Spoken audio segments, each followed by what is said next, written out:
وإلهكم إله واحد لا إله إلا هو الرحمن لا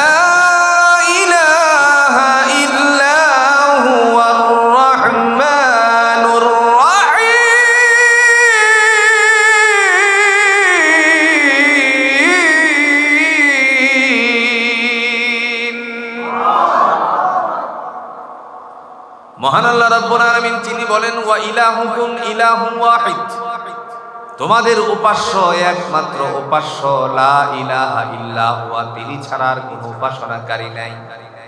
হুয়ার রহমানুর রহিম, তিনি হলেন পরম করুণাময় এবং দয়ালু। জোরে বলেন কে? তিনি একমাত্র উপাসনাকারী।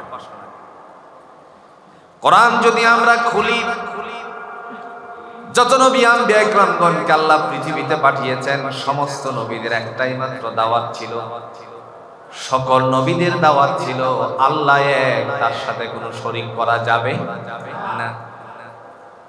ইতিহাসের পাতায় স্মরণাক করে লিখা সূরাতুল আম্বিয়াতে আমাদের মুসলিম মিল্লাতের পিতা, জুড়ে বলেন নাম কি? না কোনো কষ্ট আছে? হযরত ইব্রাহিম আলাইহিস সালাতু ওয়াস সালাম, তিনি তার জাতির মানুষকে ডেকে বলছিলেন, নিজের পিতারেও ডেকে বললেন, বাবা এবং সম্প্রদায়ের লোকেরা, আপনারা যাদের দাসত্ব গোলামি করছেন এগুলো কি? কথা কোন দলিল আছে কিনা? সূরাতুল আম্বিয়া আল্লাহ এইভাবে বলেন, ক্বালা ইয়া আবিহি ওয়া কওমিহি মা হাযিহি التي أنتم لها ما هذه التماثيل التي أنتم لها عاكفون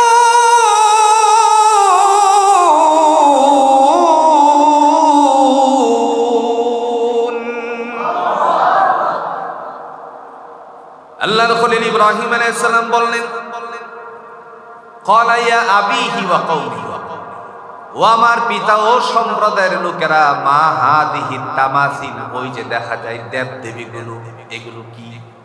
আল্লাতী আনতুম লাহা আকিফুন, যার দাসত্ব গোলামি আপনারা করছেন। পিতা এবং সম্প্রদায়ের লোকেরা যৌক্তিকের আলোকে সুন্দর করে একটা জবাব দিয়ে দিল। তারা বলল, ক্বালু ওয়াজাদনা আবাআনা লাহা আবিদিন, আমার বাপ দাদারা এর দাসত্ব গোলামি করত, এই জন্য আমরাও করি। দেখে দেখে, এটারে কি বলি আমরা? দেখে দেখে। এই দেখে দেখের অবস্থানটা কিরকম? বাপ দাদারা করত বিদায় আমরা বিদায়। হযরত ইব্রাহিম আলাইহিস সালাম বললেন, তোমরা প্রকাশ্য গুমরাহির মধ্যে আছো। তার কারণ হলো তিনি ঘোষণা দিয়েছিলেন একমাত্র উপাসনাকারী, একমাত্র দাসত্ব গোলামির উপযুক্ত, জোরে বলুন কে? যার গোলামি করব তিনি হচ্ছেন আল্লাহ। আমাদের নবী, প্রিয় নবী সাইয়্যিদুল মুরসালিন আহমদ মুস্তাফা সাল্লাল্লাহু আলাইহি ওয়াসাল্লাম, তিনি ডাক দিয়া বলেন, পৃথিবীতে তোমরা এই কথা স্বীকার করবে আল্লাহ ছাড়া কোনো ইলাহ নাই, মাবুদ নাই, সার্বভৌমত্বের মালিক নাই। আর এই কথার যারা বিরোধিতা করেছে, কোরআনের যারা বিরোধিতা করেছে, এরা হয়ে গেল কাফের। এরা কি? আর ওই সমস্ত মানুষেরা মুহাম্মদ সাল্লাল্লাহু আলাইহি ওয়াসাল্লাম ঈমানের কথা বললে পরে তারা বাধা সৃষ্টি করত।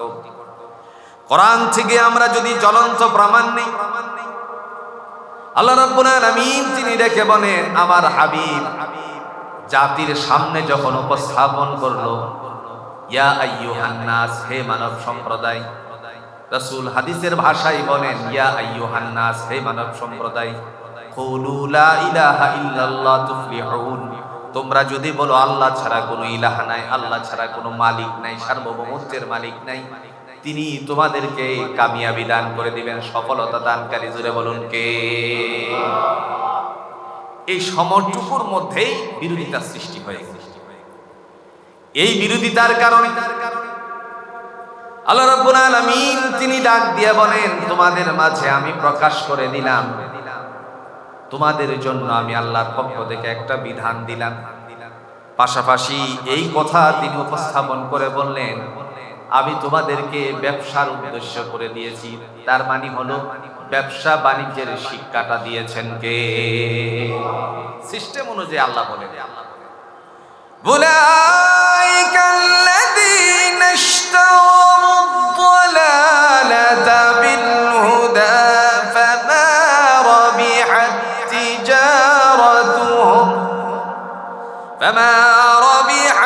তিজারাতুহুম ওয়া মা কানু মুহতাদিন।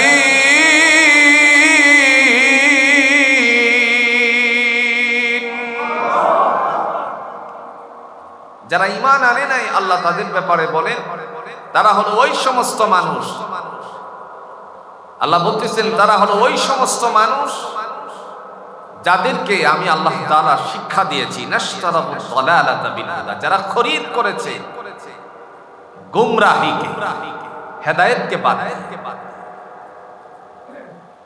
ফামা রাবিহাত তিজারাতুহুম, তারা তাদের ব্যবসার মধ্যে সফল হতে পারে নাই। তার মানে ঈমানের জন্য ব্যবসাটা শুরু করেছেন কে? কথা বল না, শুরু করেছেন কে? একটার নাম হলো হেদায়েত, আরেকটা হলো গুমরাহি। যারা হেদায়েতকে বাদ দিয়ে গুমরাহি খরিদ করেছে, আল্লাহ বলেন তারা তাদের ব্যবসাটার মধ্যে সফল হতে পারে নাই। আর যারা গুমরাহিকে বাদ দিয়ে হেদায়েত খরিদ করেছে, আল্লাহ বলেন এরাই হলো সুপথ প্রাপ্ত, এরাই হলো কামিয়াব। সুবহান। দলিল কোরআনে আছে, দ্বিতীয় নাম্বার পৃষ্ঠায় আল্লাহ, সূরাতুল বাকারার দ্বিতীয় নাম্বার পৃষ্ঠার প্রথম নাম্বার আয়াতে দয়াময় যিনি ডাক দিয়ে বলেন, উলাইকা আলা হুদাম মির রাব্বিহিম ওয়া উলাইকা হুমুল মুফলিহুন। তারাই হলো সুপথপ্রাপ্ত, এরাই হলো কামিয়াব। তারা এরা কারা? এদের পরিচয় কোরআন দিয়ে আল্লাহ বলেন অন্য আয়াতের মধ্যে, এদের শ্রেণী হলো 4 প্রকার। এক নাম্বার হলো ওয়ান নাবিয়িন, তারা হলো নবীদের দল। 2 নাম্বার ওয়াস সিদ্দিকিন, তারা হলো সত্যবাদীর দল, তার মানে নবীদের আসহাব, নবীদের সাথীগণ, সাহাবীদের দল। 3 নাম্বার ওয়াস শুহাদা, যারা আল্লাহর রাস্তায় জীবন উৎসর্গকারী, তাদের দল। 4 নাম্বার ওয়াস সালিহিন, নেককারের দল। আল্লাহ বলেন এই 4 শ্রেণীর মানুষেরাই হলো সুপথ প্রাপ্ত, আমি তাদেরকে কামিয়াবি দান করে দিয়েছি। আপনারা যারা হজ করেছেন অথবা দীর্ঘদিন সৌদি আরবে ছিলেন, আপনাদের অনেকেরই জানা আছে কিং আব্দুল আজিজ গেট দিয়ে বের হলে পরে সোজা ক্লক টাওয়ারে 3য় তলার মধ্যে একটা মসজিদ আছে, যে মসজিদটার নাম হলো মসজিদুল আবু বকর সিদ্দিক রাদিয়াল্লাহু তাআলা। হযরত আবু বকর, মুফাসসিরিন ইকরামদের উক্তি হলো তার বাড়ি সেখানে ছিল, আল্লাহর বান্দার বাড়ি এখানে ছিল। মুহাম্মদুর রাসূলুল্লাহ সাল্লাল্লাহু আলাইহি সাল্লাম তিনি যখন উঁচু জায়গায় দাঁড়িয়ে বলছিলেন, ইয়া আইয়ুহান নাস, হে মানব সম্প্রদায়, কুলু লা ইলাহা ইল্লাল্লাহ তুফলিহুন, তোমরা যদি বলো আল্লাহ ছাড়া কোনো মালিক নাই, তিনি তোমাদেরকে কামিয়াবি দান করে দিবেন। আল্লাহর বান্দা এখান থেকে গিয়ে দূর থেকে আওয়াজ দিয়ে বললেন, সাদাকতা ইয়া আহমদ, ওগো আল্লাহর হাবিব, আপনি যা বলছেন আমি সত্যতা ঘোষণা দিলাম। সত্যতা ঘোষণা দিয়ে তিনি ঈমান আনিয়েছেন। আমার ভাইরা, ঈমান আনার কারণে জুড়ে বলুন তার দাম কমছে না বাড়ছে? কেমন দাম বাড়লো? রাসূলুল্লাহ সাল্লাল্লাহু আলাইহি ওয়াসাল্লাম কতলে উসমান, হযরত উসমান গনি রাদিয়াল্লাহু তাআলা আনহু হত্যা করা হয়ে গেছে, এরকম একটা সংবাদ যখন শুনলেন, আল্লাহ রাসূল সাল্লাল্লাহু আলাইহি সাল্লাম তিনি বললেন, তোমাদের পক্ষ থেকে কিছু মাল জমা করো। কি জমা করতে? পয়সা করি জমা, যে দিনার দিরহাম সেগুলো জমা করো। একে একে করে মাল জমা শুরু করে দিলেন। আল্লাহ রাসূল সাল্লাল্লাহু আলাইহি ওয়াসাল্লাম তখন এক একজনের মনের একটা ভাষণা যে ছিল একটু মনের ভিতর থেকে মুখে একটু হাসি ফুটে রাসূল সাল্লাল্লাহু আলাইহি ওয়াসাল্লাম বলছেন, কে কি এনেছেন? কে কি এনেছেন? যেই বলল হযরত ওমর রাদিয়াল্লাহু তাআলা আনহু, তিনি চিন্তা করলেন আজকে আমি আমার ঘরের অর্ধেক মাল নিয়ে এসেছি, আমলের দিক থেকে আবু বকর রাদিয়াল্লাহু তাআলা আনহুকে আজকে পিছনে ফেলে। রাসূল সাল্লাল্লাহু আলাইহি ওয়াসাল্লাম বললেন, তোমাদের মালের হিসাব দাও। হযরত আবু বকর রাদিয়াল্লাহু তাআলা আনহুর কাছে আসার আগে ওসমান গনি রাদিয়াল্লাহু তাআলা আনহুকে জিজ্ঞেস করলেন, আপনি কি এনেছেন? তো আমার অর্ধেক ঘরের যা মাল ছিল তার অর্ধেক আপনার সামনে এনে পৌঁছে দিয়েছি। উপস্থিত করার কথা বললে পরে রাসূল একটু মুস্কি হাসি দিলেন। হযরত আবু বকর রাদিয়াল্লাহু তাআলা আনহুকে জিজ্ঞেস করলেন, আবু বকর আপনি কি এনেছেন? তিনি বললেন, ইয়া রাসূলুল্লাহ, আমার ঘরের যাবতীয় যা মালামাল ছিল সমস্ত মালামাল আপনার সামনে এনে পৌঁছে দিয়েছি। সকল মালামাল আপনার সামনে আমি উপস্থিত করেছি। নবীজি মুস্কি হেসে বললেন, আবু বকর আপনি ঘরে কি রেখে এসেছেন? তিনি উত্তরে বললেন, আল্লাহ এবং তার রাসূলকে আমার ঘরে রেখে এসেছি। কি ঈমান ছিল তার! সাহাবা আজমাইনদের ঈমানের কথা বলতে গিয়ে নবী মুহাম্মদুর রাসূলুল্লাহ সাল্লাল্লাহু আলাইহি ওয়াসাল্লাম তিনি ডাক দিয়া বলেন, হে জাতির মানুষেরা শোনো, তারা হলো শপথপ্রাপ্ত যারা ঈমান আনয়ন করেছে আল্লাহর উপরে, পরকালের উপরে, যেই সমস্ত বিষয়গুলো বিশ্বাস স্থাপনের জন্য ঈমানের কথাগুলো আমরা ছোট্ট সময় পড়েছিলাম একটা লম্বা কায়দায়, যে কায়দাটার নাম ছিল কায়দাতুল বাগদাদি। কথা কন না কেন? 5 কালিমাত আমরা পড়েছিলাম, আমানতু বিল্লাহি ওয়া মালাইকাতিহি ওয়া কুতুবিহি ওয়া রাসূলিহি ওয়াল ইয়াউমিল আখির ওয়াল কদরি খাইরিহি ওয়া শাররিহি মিনাল্লাহি তাআলা ওয়াল বা'সি বা'দাল মাউত। এই 7টা বিষয়ের উপরে যারা বিশ্বাস স্থাপন করে এরা হলো ঈমানদার। জোরে কোন সুবহানাল্লাহ। এজন্য আল্লাহ বলেন, আল্লাযীনা ইউমিনুনা বিল গায়ব, যারা অদৃশ্যের উপর বিশ্বাস স্থাপন করে তারাই হলো মুত্তাকিন। সুবহানাল্লাহ বলতে, এরাই মুত্তাকিন। অদৃশ্যের উপর বিশ্বাস স্থাপন করে যারা, আল্লাহ তাআলা তাদের জন্য সুসংবাদ দান করেছেন। আল্লাহ কিভাবে সুসংবাদ দিলেন দেখেন। আল্লাহ বলছেন,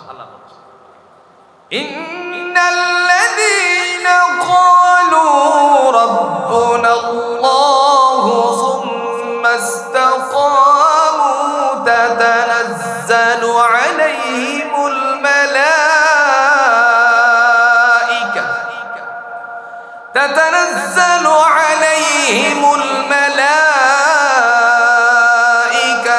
আল্লা তাখাফু ওয়া লা তাহজানু ওয়া আবশিরু বিল জান্নাতিল্লাতী কুনতুম তুআদুন।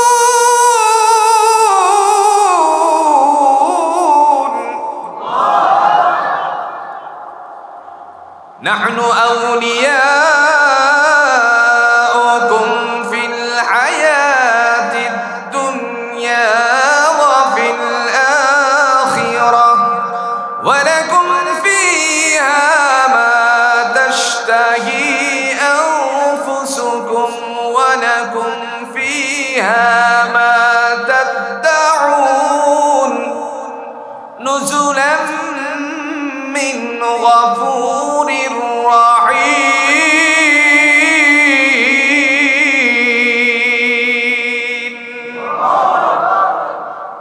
দয়াময় তিনি ডাক দিয়া বলেন, ইন্নাল্লাযীনা ক্বালু রাব্বুনাল্লাহ, যারা এই কথা ঘোষণা দিয়েছে আমার মালিক হলো আল্লাহ।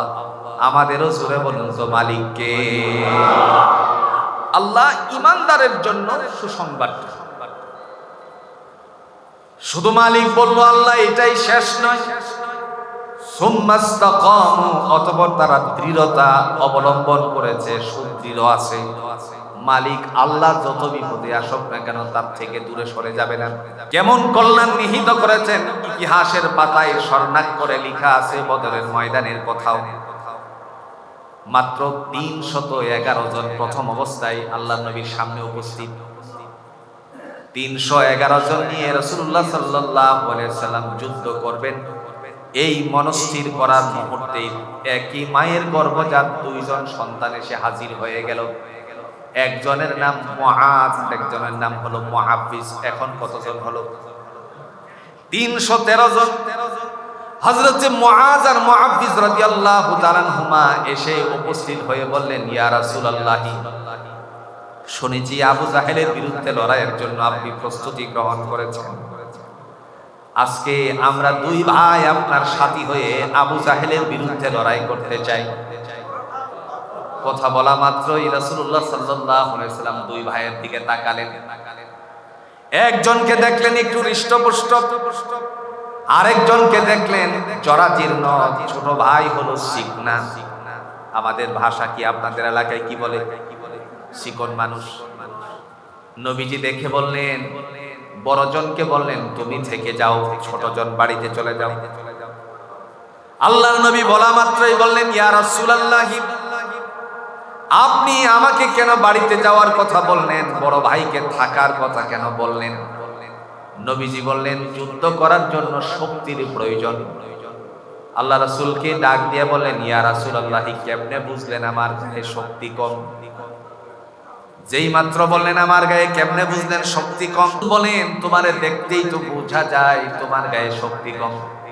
আল্লাহর বান্দার সাথে সাথে বললেন, ইয়া রাসূলুল্লাহ, আমার ভাইয়ের সাথে এক ভাই কুস্তি খেলায় লাগান।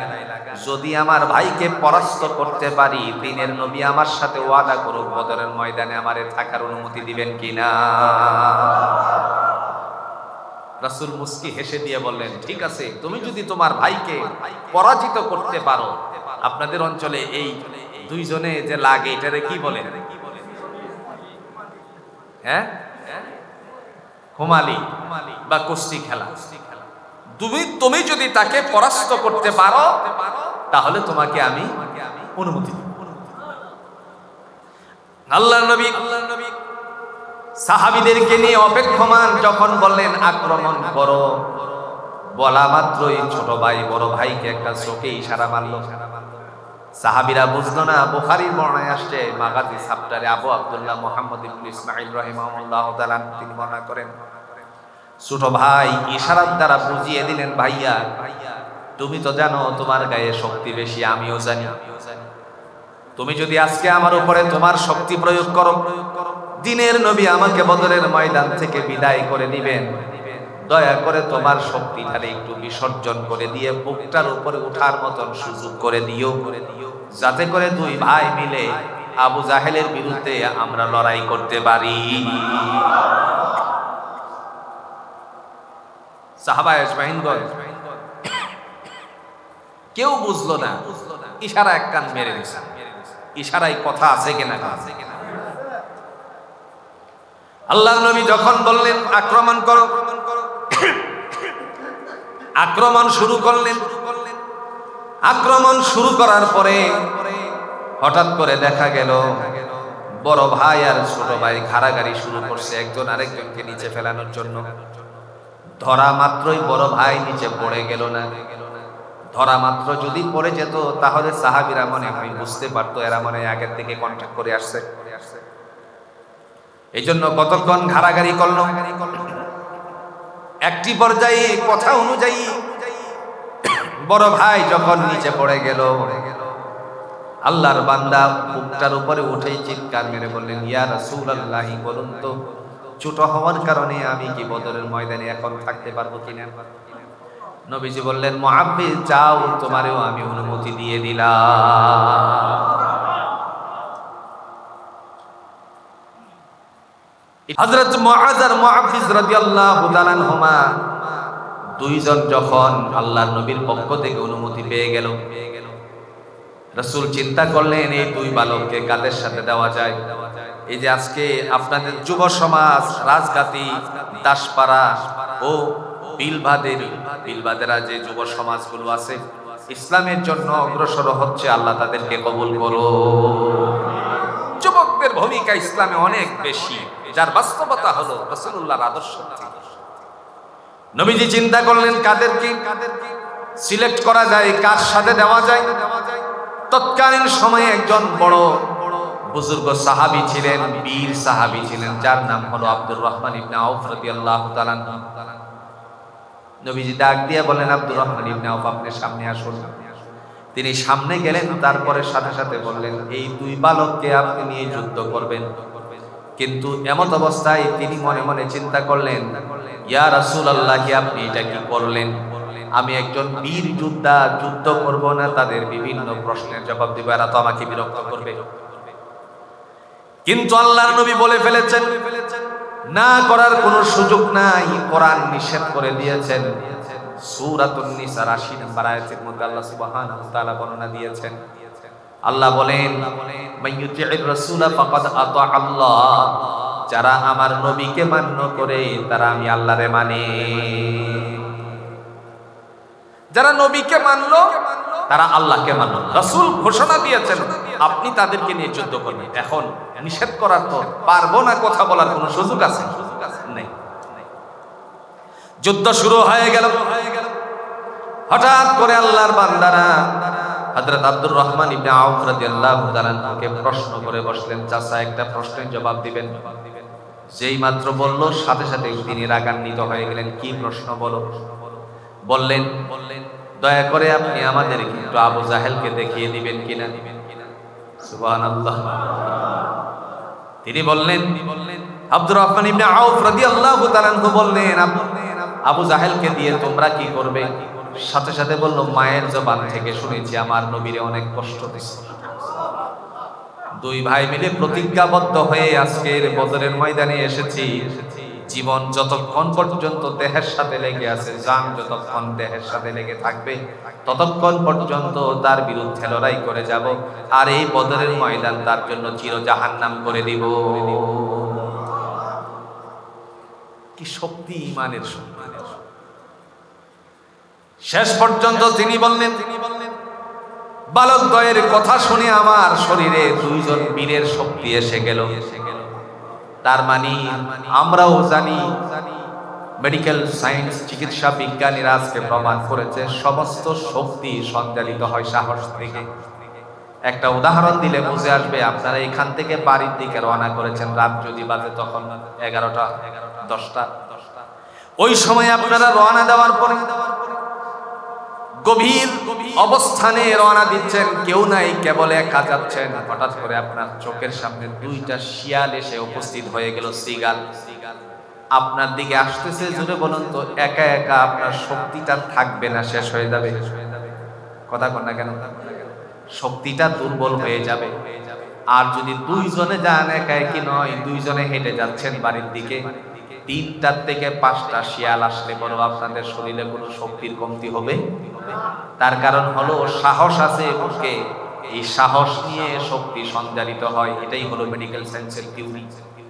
আমার ভাইরা, হযরত আব্দুর রহমান ইবনে আউফ রাদিয়াল্লাহু তাআলা তিনি যখন ঘোষণা দিয়ে বললেন, যখনই বললেন তোমাদের কথা শুনে আমার দুইজন বীরের শক্তি এসে গেছে, তার মানে তিনি সাহস থেকে শক্তি সঞ্চারিত নিয়ে নিছে। সাহস থেকেই শক্তি সঞ্চারিত হয়েছে, যার কারণে তিনি এই শক্তি নিয়ে বললেন, ঠিক আছে চলো সামনের দিকে। যুদ্ধ যখন শুরু হয়ে গেল, জাইশে মুকদ্দমের দায়িত্ব যারা পালন করছিলেন, তাদের মধ্য থেকে হযরত আব্দুর রহমান ইবনে আউফ রাদিয়াল্লাহু তাআলা সাথী, তার সাথী ছিলেন হযরত মুআজ আর মুআফিজ রাদিয়াল্লাহু তাআলা আনহুমা। দুইজনকে নিয়ে সামনের দিকে অগ্রসর হওয়া মাত্রই সাদা একটা ঘোড়ার উপরে মহড়া দিচ্ছিলেন। দেখা মাত্রই বলেন, হে বালকদ্বয়, এই যে ভাতিজারা তোমরা যাকে দেখতে চেয়েছিলে, এই তোমাদের কাঙ্ক্ষিত পুরুষ। বলতে দেরি করলেন, তিনারা ছিলেন পায়দর। দৌড়ে গিয়ে আবু জাহেলের ঘোড়ার সামনে উপস্থিত হয়ে আবার চোখের ইশারা মারল। ডাক দিয়ে বললেন, ভাইয়া আবু জাহেল ঘোড়ার উপরে, আমরা হলাম নিচে, যদি তারে আঘাত করি তাহলে পা পর্যন্ত আঘাত করতে পারবো, কিন্তু এই জায়গাটার মধ্যে তারে দুনিয়ার থেকে বিদায় করা বড় কঠিন হয়ে যাবে, সে তো উপর থেকে আমাদের উপরে প্রত্যাঘাত করে ফেলবে। একটি কাজ করো, চোখের ইশারায় বুঝিয়ে দিলেন, তুমি তোমার রাঙ্গা তরবারি কানা দিয়ে আবু জাহেলের ঘোড়ার সামনের পায়ে জোরসে আঘাত করো। আসছে না জোরে? জোরসে আঘাত করো। যদি তুমি তার ঘোড়ার পাটারে কাটতে পারো তাহলে ঘোড়া সামনের দিকে ঝুঁকে পড়বে, আবু জাহেল ঘোড়ার পিঠ থেকে পড়ে যাবে, আর আমি আমার রাঙ্গা তরবারি কানা দিয়ে তারে চির জাহান্নামে পাঠিয়ে দিব। ইমানের শক্তি জুড়ে বলুন তো কম না বেশি? কথা অনুযায়ী তাই কাজ করা হলো। আল্লাহ রাব্বুল আলামিনের বান্দাদয় যখন কাজ করে ফেললেন, উপর থেকে নিচে যখন আবু জাহেল পড়ে গেছে, পড়ে যাওয়ার সাথে সাথে তরবারির দ্বারা আঘাত করে যখন দুনিয়ার জমিন থেকে বিদায় করে দিল, মুহূর্তের মধ্যে আল্লাহর বান্দা ঘোষণা দিয়ে বলল, আহারে আজকে আবু বকর কোথায়, ওমর কোথায়, ওসমান কোথায়? ছোট্ট দুইজন বালকের কাছে আমি বিদায় নিচ্ছি।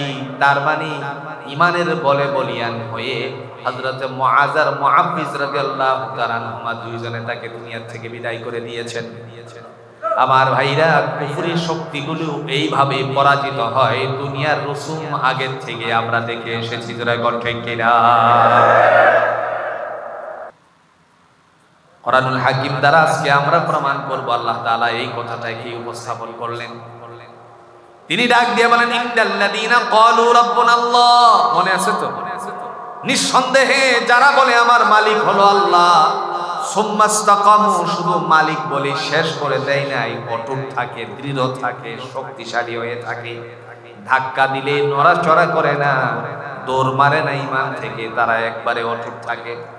আল্লাহ বলেন, তাতানাজ্জালু আলাইহিমুল মালাইকা, আমি আমার পক্ষ থেকে তাদের জন্য ফেরেশতাদের প্রতিনিধি দল পাঠিয়ে দেওয়া হয়। তারা এসে বলে, আল্লাহ তাখাফু ওয়া লা তাহজানু ওয়া আবশিরু বিল জান্নাহ, তোমাদের কোনো ভয় নাই, তোমাদের কোনো পেরেশানি নাই। তাদের কোনো ভয় নাই, তাদের কোনো পেরেশানি নাই।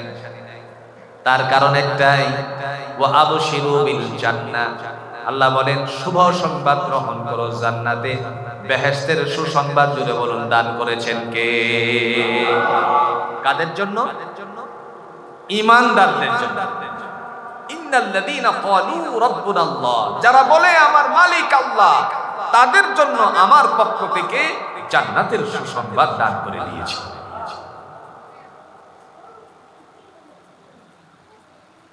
এই জান্নাতের সুসংবাদ প্রাপ্ত হওয়ার পরে সাথে সাথে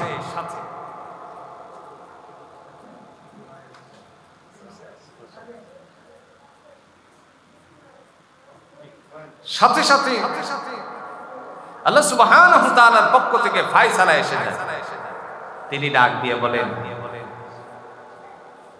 ওয়া আবশিরু বিল জান্নাতিল্লাতী কুনতুম তুআদুন, নাহনু আউলিয়াউকুম ফিল হায়াতিদ দুনিয়া ওয়া ফিল আখিরাহ। আল্লাহ রাব্বুল আলামিন তিনি ডাক দিয়ে বলেন, আমি হলাম নাহনু আউলিয়াউকুম ফিল হায়াতিদ দুনিয়া ওয়া ফিল আখিরাহ, আমি তাদের জন্য দুনিয়া এবং আখিরাতের অভিভাবক। আমার ভাইরা, আল্লাহ যদি পৃথিবীতে কাহার অভিভাবক হয়ে যান, জোরে বলুন তার কোনো সমস্যা আছে নাকি? আল্লাহ ডাক দিয়ে বলেন, ঈমানদার তোমার অভিভাবক হলাম আমি। দলিল আছে? কথা কোন নাকি? দলিল আসেনি? আল্লাহ পাক তিনি ডাক দিয়ে বলছেন, তোমাদের জন্য আমি হলাম অভিভাবক। আর এই অভিভাবকের কাজ কি? ইখরিজুহুম মিনাজ যুলুমাতি ইলান নূর, অন্ধকার থেকে বের করে, গোমরাহি থেকে বের করে আলোর দিকে দিশারিত করা। সুবহানাল্লাহ। এমত অবস্থায় তিনি ডাক দিয়া বলেন, ওয়া আবশিরু বিল জান্নাহ, তোমরা সুসংবাদ গ্রহণ করো ঈমানদার জান্নাতের। কেমন জান্নাতটা দেখেন, যে জান্নাতের তলদেশ দিয়ে নহর সমূহ প্রবাহমান রেখেছেন কে? একটু জোরে বলেন, কে রেখেছেন? আল্লাহ রেখেছেন। দলিল? আমরা সকলেই বলি মারহাবা, লিল্লাহি তাকবীর। আমাদের কাঙ্ক্ষিত মেহমান হাকিমুন নফস পীরে কামেল আল্লামা মুফতি মুশতাকুন নবী কাশিমি সাহেব দামাত বারাকাতুন আলিয়া হুজুর এসে উপস্থিত হয়ে গেছেন। আর একটু জোরে কর না আলহামদুলিল্লাহ।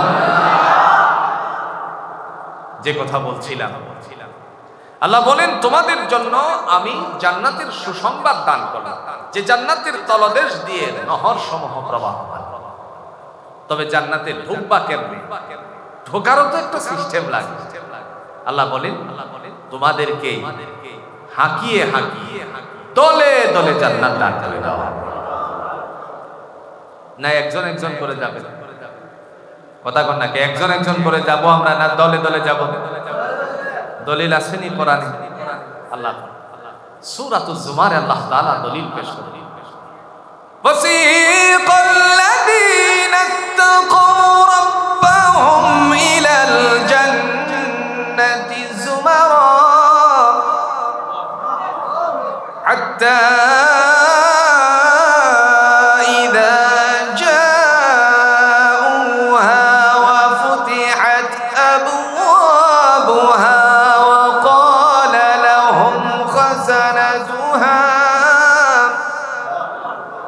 وقال لهم خزنتها سلام عليكم طبتم فادخلوها خالدين।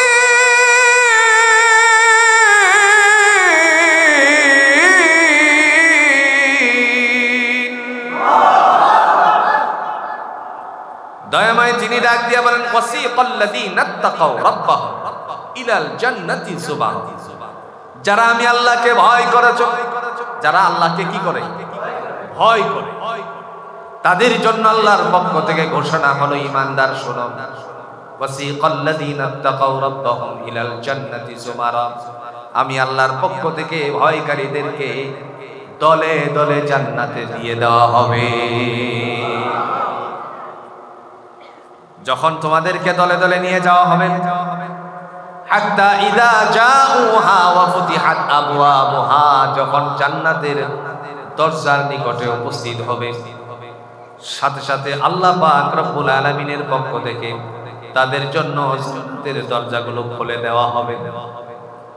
খুলে দেওয়ার সাথে সাথে ওয়াকাল লাহুম খাজানাতুহা, ডেকে বলা হবে এই যে দেখা যায় ভাণ্ডসমূহ সবগুলো হলো তোমাদের। আমরা সেদিন আল্লাহকে ডেকে বলবো, আল্লাহ যদি আল্লাহকে ভয় করতে পারি, ইমানের বলে বলিয়ান হয়ে আল্লাহর কাজগুলো বান্দা করে যেতে পারে, সেদিন আল্লাহ পাক রব্বুল আলামিন ডেকে বলবেন এইগুলো তোমাদের জন্য। বান্দা বলবে আল্লাহ কোন দিন আমি এতগুলো কামাই করেছিলাম। এমত অবস্থায় আপনি হেঁটে যাওয়ার সময়ে রাস্তার থেকে একটা ছোট্ট কলার শোলাকে মানুষ হেঁটে যাইলে এই অবস্থার মধ্যে উচুট খেতে পারে, পিছলি খেতে পারে, এই জন্য রাস্তার থেকে কিনারায় নিয়ে পৌঁছে রেখেছিলেন, ফেলে দিয়েছিলেন, জমিনের একেবারে আইলের কাছে রেখেছিলেন যাতে করে মানুষেরা কষ্ট না পায়। এই যে ছোট্ট কাজটা করা হয়েছিল, আল্লাহ বলেন এই ছোট ছোট আমলগুলো তোমার আমার পক্ষ থেকে আজকের দিনের জন্য মওজুদ করে রেখেছিলাম। বুখারীর বর্ণনায় কিতাবুল ঈমান অধ্যায়ে আল্লাহ রাব্বুল আলামিনের হাবিব বলেন আল মুসলিমু আখুল মুসলিম সিত্তু খিসালিন, একজন মুসলমান অপর মুসলমানের জন্য 6টা হক রাখে। তার মধ্যে একটা হলো কাফুল আযা, কষ্টদায়ক বস্তু রাস্তা থেকে সরিয়ে ফেলা। যেহেতু কষ্টদায়ক রাস্তা থেকে তুমি এই বস্তুটাকে সরিয়ে ফেলেছিলে, আমি আল্লাহ রাব্বুল আলামিন এইগুলোকে আজকের দিনের জন্য রেখে দিয়েছিলাম।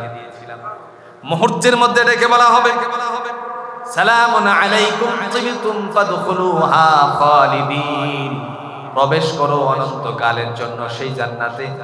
একদিন, 2 দিন, 3 দিন নয়, মহান আল্লাহ রাব্বুল আলামিনের পক্ষ থেকে বান্দার জন্য চিরকালের সেই জান্নাত বানিয়ে দিবেন। বিশ্বাস স্থাপন করতে হবে কার উপরে? একটু জোরে বলেন কার উপরে? আল্লাহ। এমত অবস্থায় বান্দা যখন যাবে, পাটা কেবল এইভাবে একটু করে খালি উপরের দিকে উঠাবে। উঠানো মাত্রই জান্নাতের ভিতরে ঢোকানোর আগে বান্দার একটা কথা মনে পড়ে যাবে। এই কথাটা আমরা দুনিয়ায় বাস্তবায়ন করি। উদাহরণ দিলে সহজ করে আপনারা বলবেন। আচ্ছা বলুন তো, একটা হাসি মারলে, একজনে হাসি মারলো, এর কোনো উত্তর আসেনি? জোরে কোন আসেনি? উত্তরটা যেন কি? আলহামদুলিল্লাহ। এই হাসি দিলেন, আলহামদুলিল্লাহ পড়লেন। ছেলে মেয়ে পরীক্ষা দিল, ছেলে মেয়ে পরীক্ষায় ভালো রেজাল্ট করেছে, মুমতাজ হয়েছে, হ্যাঁ, জাইয়িদ জিদ্দান হয়েছে, আপনার ফার্স্ট ক্লাস ফার্স্ট পেয়েছে, আবার গোল্ডেন প্লাস পেয়েছে, আবার এ প্লাস পেয়েছে। এখন তার আপন জনেরা, বাপ মা, দাদা দাদি, নানা নানি বেঁচে থাকলে পরে তারা কি আলহামদুলিল্লাহ পড়বেন? দুনিয়াতে সুসংবাদ শোনার পরে যে আমরা আলহামদুলিল্লাহ পড়ি, জান্নাতে ঢোকার আগে একবার আলহামদুলিল্লাহ দরকার আছে কিনা? কেমনে পড়বে? আল্লাহ কোরআন দিয়ে বলবে, বান্দা জান্নাতে ঢোকার আগেই বলবে, وقالوا الحمد لله الذي صدقنا وعده وأورثنا الأرض نتبوأ من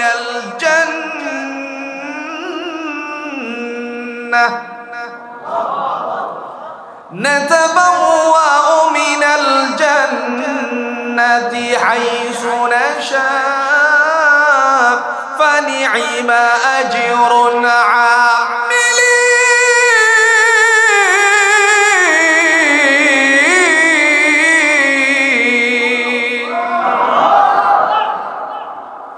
বান্দা তখন ডেকে বলবে ওয়াকাল আলহামদুলিল্লাহ, আল্লাহ তাআলা সমস্ত প্রশংসাগুলো তোমার। আল্লাযী সাদাকনা ওয়া'দাহু ওয়া আওরাসানাল আরদা নাতাবাওয়াউ মিনাল জান্নাতি হাইসু নাশা। অঙ্গীকার করেছিলে দুনিয়ার জমিনে তোমারে ভয় করলে, তোমার হুকুম মানলে, ঈমান আনলে জান্নাত দান করবা। আজকে সমস্ত অঙ্গীকার বাস্তবায়িত হয়েছে, এই কারণে আমিও করে নিছি আলহামদুলিল্লাহ। বান্দা এবার জান্নাতে প্রবেশ করবে। জান্নাতে প্রবেশ করার পরে এদিক ওদিক তাকাতাকি শুরু করে দিল। এদিক ওদিক তাকাতাকি করার পর আল্লাহ পাক ডেকে বলেন, ও আমার ফেরেশতারা, আমার বান্দা কেবল জান্নাতে ঢুকছে আর তারা এদিক ওদিক তাকাতাকি করছে, তারে কি তুমি বসতে দিচ্ছ না কেন? ফেরেশতারা বলবে, আল্লাহ তারে বসতে দিব? আল্লাহ বলেন, হ্যাঁ, যাও একটা কুরসি নিয়ে আসো, সিংহাসন নিয়ে আসো। সুবহানাল্লাহ বলতেন।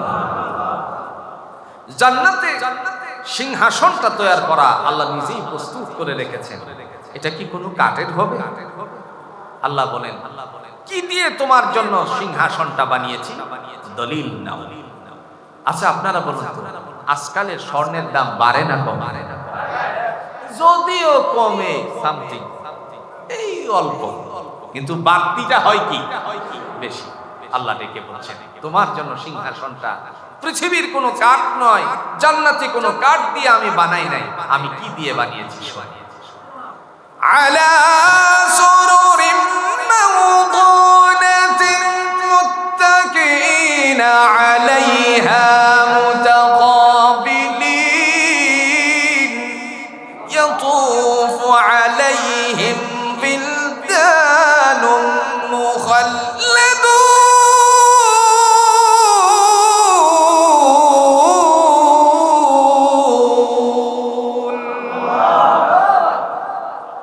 দয়াময় তিনি ডাক দিয়া বলেন, দুনিয়ার কোনো কাঠ দিয়ে আমি তৈরি করি নাই, প্রস্তুত করি নাই, আমি বানাই নাই। স্বর্ণ খচিত বিশিষ্ট সিংহাসন তোমার জন্য আমি বানিয়েছি। হাতাটাও স্বর্ণের, পায়াও স্বর্ণের। আর এই সিংহাসনে কেমনে বসবে? আল্লাহ রাব্বুল আলামিন ঘোষণা দিয়ে বলেন, বান্দারে তোমরা বসবে, এটারে আমরা কি বলি? জোরে বলেন। হেলান দিয়ে বসবে, পরস্পর পরস্পরের মুখোমুখি হয়ে। আত্মীয় স্বজন, পাড়া প্রতিবেশী, স্বামী স্ত্রী দুইজন যদি জান্নাতি হয়, আল্লাহ তাদেরকে বসার বন্দোবস্ত করে দিবেন। এই সময় হুরা গিলমারা সামনে আসবে, চির কিশোরীরা সামনে আসবে। তারা আসার সময়ে তাদের হাতে থাকবে পিয়ালা। তাফসীরে তাবারিতে আবু জাফর ইবনে জারীর রাহমাতুল্লাহ আলাইহি বলেন, রাইসুল মুফাসসিরিন হযরত ইবনে আব্বাস রাদিয়াল্লাহু তাআলা তিনিও বর্ণনা করেছেন, মুক্তার প্লেট কিংবা স্বর্ণের পেয়ালা নিয়ে তারা হাজির হয়ে যাবে, এসে বলবে অনেক দূর থেকে এসেছো, এবার আল্লাহর পক্ষ থেকে তোমার জন্য একটু শরাবের বন্দোবস্ত আছে। কিসের বন্দোবস্ত? একটা উদাহরণ দিলে সহজ করে আপনারা বুঝতে পারবেন।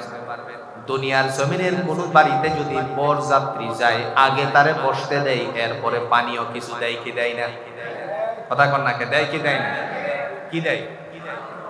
শরবত। কি দেয়? আগে বসতে দিল, এরপরে শরবত দিল, এরপরে আনুষঙ্গিক যত খাবার আছে সেই খাবারগুলো তার সামনে এনে দিল। এবার বলুন তো, এই সিস্টেম দুনিয়ার কেউ জারি করছে না? স্বয়ং আল্লাহ। আমরা শুধু জেনে আসছি বরযাত্রী গেলে বসতে দিতে হয়, এরপরে শরবত দেওয়া লাগে, এরপরে আনুষঙ্গিক খাবার। আল্লাহ বলেন, বান্দারে এটা দুনিয়ার কেউ আবিষ্কার করে নাই, আমি আল্লাহর পক্ষ থেকে এই রুসুম জারি করে রেখেছি। আলা সুরুরিন মাওদুনাতিন মুত্তাকিইনা আলাইহা মুতাকাব্বিন। আল্লাহ ডেকে বলছেন, স্বর্ণখচিত বিশিষ্ট সিংহাসন দেওয়া হবে, যাতে তোমরা বসবে, যার মধ্যে তোমরা বসবে এলান দিয়ে মুখোমুখি। এরপরে চিরকিশোরীরা আসবে, এসে বলবে নাও পান করো। পানীয় নিয়ে আসছে, পেয়ালার থেকে পান করবে এক ডুবে। আমরা এরকম করিনি? এক ডুব, মাথা নাড়া দিয়ে বলবে আল্লাহ এত সুস্বাদু। ফেরেশতাদেরকে ডেকে বলা হবে, আমার বান্দা আরেকটু পান করবে, আরো পান। পান করার পরে আল্লাহ সুবহানাহু ওয়া তাআলা বলেন, যত ইচ্ছে পান করো, তোমরা তোমাদের মাথার কোনো বিগ্রানো ভাব হবে না। লা ইউসাদ্দাউনা আনহা ওয়ালা ইউনজিফুন। যত ইচ্ছে পান করো, শিরোপীড়া হবে না, মাতলামি হবে না। এক বোতল মারলে পরে বর্তমান সময়ে ধরুন আপনাদের এই যে রাজগাতি, যদি এই আমলিতলার থেকে রওনা করে, আমলিতলা না, আমলিতলার থেকে এক বোতল মারছে, বুঝছেন তো বোতলটা কি বোতল?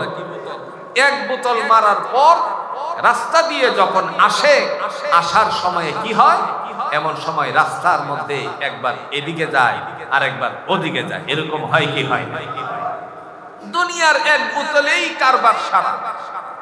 আর দয়াময় আল্লাহ সুবহানাহু ওয়া তাআলা তিনি বলেন, যত ইচ্ছে পান করো, লা ইউসাদ্দাউনা আনহা ওয়ালা ইউনজিফুন। তোমাদের শিরোপীড়া হবে না, মাতলামি হবে না, আমি আল্লাহ থেকে তোমার জন্য দেহের সাথে সুইটেবল করে দিয়েছি। জোরে কন্যা সুবহানাল্লাহ। এখন বরযাত্রীরে কি শরবত পান করায় বিদায় দেন নাকি? না আরো কিছু খাওয়ান? খাওয়ান কিনা? আল্লাহ ডেকে বললেন, ও আমার ফেরেশতারা, আমার বান্দা বান্দি দুনিয়াতে হাঁস খাইছে, মুরগি খাইছে, খাইছে না? আবার গরু খেয়েছে, খাসি খাইছে। আমি আল্লাহ রাব্বুল আলামিনের পক্ষ থেকে বান্দার জন্য আজকে হাঁস দ্বারা, আবার মুরগ দ্বারা কিংবা গরু দ্বারা, এইগুলো দ্বারা আপ্যায়ন নয়, আমি আল্লাহ রাব্বুল আলামিনের পক্ষ থেকে আমার জান্নাতি কিচেনের মধ্যে, রান্নাঘরের মধ্যে বান্দার জন্য, যে রান্নাঘরে কোনো কালিও নাই, গ্যাসও লাগে না। সুবহানাল্লাহ বলছেন না? আল্লাহ যখন বলেন রান্না হয়ে যা, সাথে সাথে ফায়াকুলু লাহু কুন ফায়াকুন, ওটার মতই রান্না হয়ে গেল। আল্লাহ পাক তখন বান্দার সামনে উপস্থিত করার জন্য যখন ঘোষণা দেওয়া হবে, সেই খাবার হবে ওয়ালা হামি তাইরিন মিম্মা ইয়াশতাহুন। আল্লাহ বলেন, আমার বান্দার জন্য তোমাদের আজকে পরিবেশনার মধ্যে পাখির গোশত দ্বারা মেহমানদারি করো। এটা জান্নাতি পাখি।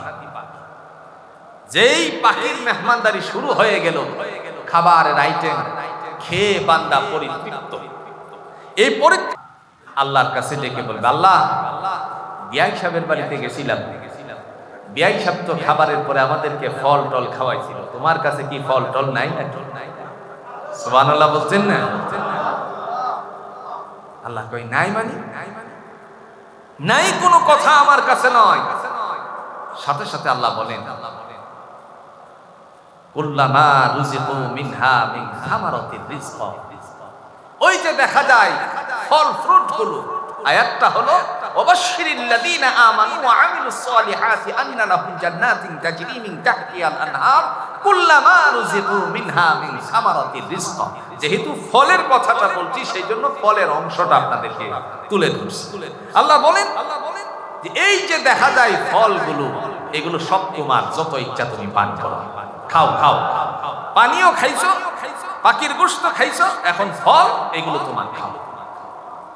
বান্দা এবার ফল খেলো, ফল খেয়ে পরিতৃপ্ত হয়ে যাওয়ার কারণে আল্লাহর কাছে যখন বলবে আল্লাহ তোমার জান্নাতটা একটু ঘুরে দেখতাম, বান্দাকে সাথে সাথে বলা হবে যাও, তোমাদের জন্যই তো আমি এগুলো সাজিয়ে রেখেছি, একটু ঘুরে ঘুরে দেখো। ঘুরতে গিয়ে এরকম করে একটা, এটাতে কি বলি আমরা, টানা, একটু টানা দেওয়ার সাথে সাথে একটা হা করে বেরিয়ে আসবে। বান্দা যা যা খেয়েছিল সব হজম। আর একটু আস্তে কোন সুবহানাল্লাহ। বান্দার জন্য আর কোনো এজাইন খাওয়া লাগবে না, গ্যাস্ট্রিকের ট্যাবলেটও লাগবে না, ভিতর থেকে একটা হাই করে দিবে। হজম হয়ে যাওয়ার সাথে সাথে ঘুরতে গিয়ে দেখবে বিশাল একটি,